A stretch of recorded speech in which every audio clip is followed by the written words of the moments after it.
Unya, miingon na usab ang Dios, buhaton nato ang tawo sama sa atong dagway.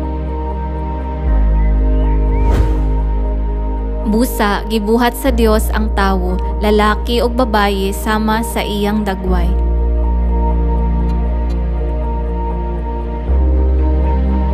Pinaagi sa lalaki ug babayi nga gilalang sa dagway sa Dios. Atong masabtan nga adunay Dios Amahan ug Dios Inahan. Gipropesiya sa libro sa gipadayag nga ang Dios Amahan ug Inahan magkaubang nagsugod sa paglalang sa mga butang ug magdungan usab sa pagtapos sa paglalang.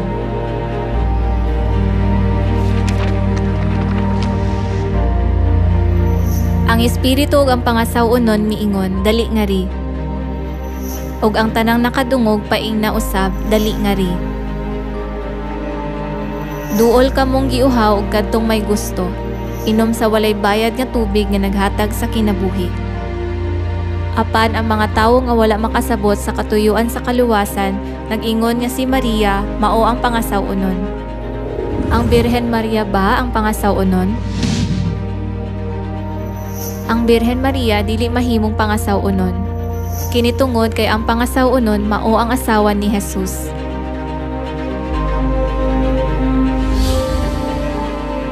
Dali nga ri ug patan-awon ko ikaw sa pangasaw-unon sa nating karnero.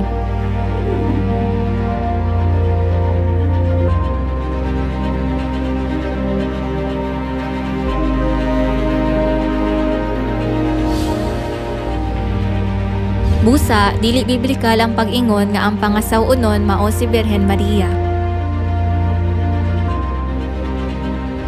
Ang mga balaan ba ang pangasaw-unon? Ang mga balaan dili mahimong pangasaw-unon. Kinitungod kay ang pangasaw-unon mao ang Dios nga maghatag kanato sa tubig sa kinabuhi.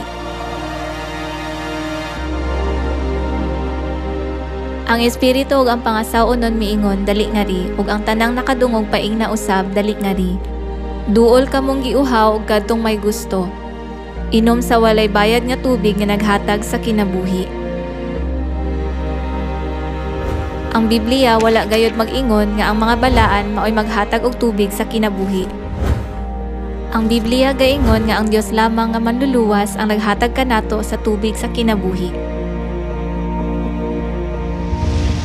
Sa panahon sa Amahan, si Jehovah nga manluluwas naghatag sa tubig sa kinabuhi. Kay duha ka matang sa sala ang nahimo sa akong katawhan. Mibiya sila kanako nga tinubdan sa bugnang tubig.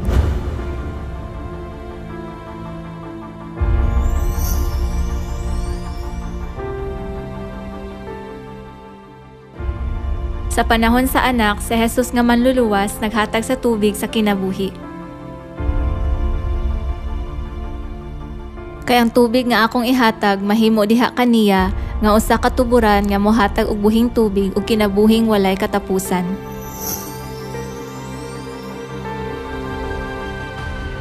Ug sa panahon sa Espiritu Santo, ang Espiritu Santo ug ang pangasaw-unon nga manluluwas maghatag sa tubig sa kinabuhi.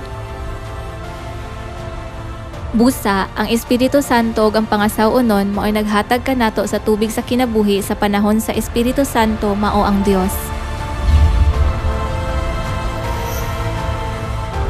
Ang Espiritu ug ang pangasaw-unon miingon, dali nga ri, ug ang tanang nakadungog paing na usab, dali nga ri.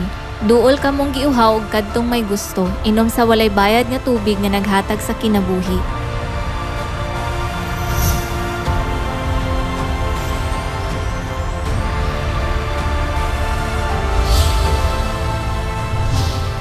Ang Espiritu ug ang pangasaw-unon mao ang Dios Amahan ug Dios Inahan.